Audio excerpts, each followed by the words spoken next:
ആദ്യം തെരഞ്ഞെടുപ്പ് റിസൾട്ട് വന്ന് ആദ്യം തന്നെ പാണക്കാട്ടേക്കാണല്ലോ വരുന്നത്. തീർച്ചയായും നിലമ്പൂരിൽ യഥാർത്ഥത്തിൽ തെരഞ്ഞെടുപ്പ് പ്രചരണം തുടങ്ങിയത് മുസ്ലിം ലീഗ് ആദ്യം മുന്നൊരുക്കം എന്ന് പറഞ്ഞൊരു വലിയ പരിപാടി, ആ താഴെ തട്ടിലെ അണികളെ മുഴുവൻ സജ്ജരാക്കാൻ, തെരഞ്ഞെടുപ്പിന് സജ്ജരാക്കാൻ. അത് കഴിഞ്ഞ് ഉള്ളൊരുക്കം എന്ന് പറയുന്ന പരിപാടി. മുസ്ലിം ലീഗിൻ്റെ നിയോജകമണ്ഡലം പ്രസിഡന്റൊക്കെ ഇവിടെയുണ്ട്, ഇക്ബാൽ മാസ്റ്ററൊക്കെ എൻ്റെ ഇവിടെയുണ്ട്. വളരെ സജ്ജമായതിന് വാസ്തവത്തിൽ തെരഞ്ഞെടുപ്പ് പ്രചരണ തുടക്കത്തിൽ മുസ്ലിം ലീഗായിരുന്നു മുന്നിൽ, കോൺഗ്രസ് കുറച്ച് പിറകിലായിരുന്നു. പിന്നീട് ഒരുമിച്ച് UDF ഒറ്റക്കെട്ടായിട്ടുള്ള പ്രവർത്തനം. ഞാനെൻ്റെ തെരഞ്ഞെടുപ്പ് പ്രചരണം തുടങ്ങിയത് ഇവിടെ കൊടപ്പനക്കുന്നിൽ തറവാട്ടിൽ. അന്ന് തങ്ങൾ ഹജ്ജിന് പോയതായിരുന്നു. ഫോണിലൂടെ ആദ്യം എനിക്ക് അനുഗ്രഹം ചൊരിഞ്ഞുകൊണ്ടാണ് ഹജ്ജിന് പോയത്.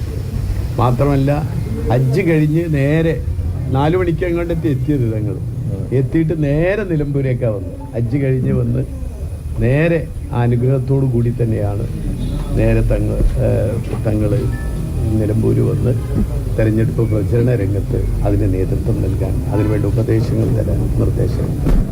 അതുപോലെ തന്നെ PK കുഞ്ഞാലിക്കുട്ടി സാഹിബ്.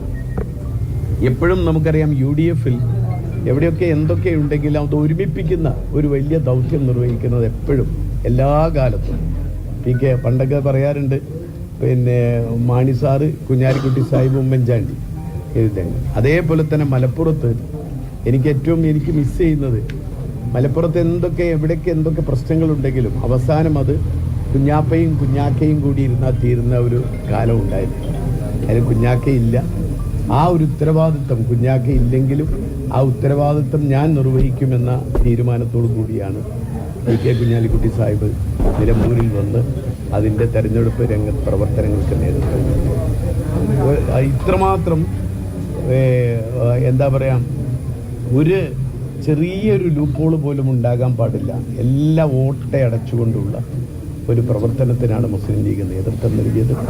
അതിനെ UDF അതിന് നേതൃത്വം നൽകുന്ന മുസ്ലിം ലീഗിനോട് എങ്ങനെയാണ് നന്ദി പറയേണ്ടത് എന്ന് വാസ്തവത്തിൽ എനിക്കറിയില്ല. എന്തൊക്കെയായാലും അതിനുകൂടി വേണ്ടിയാണ് ഇവിടെ തങ്ങൾ. Gracias.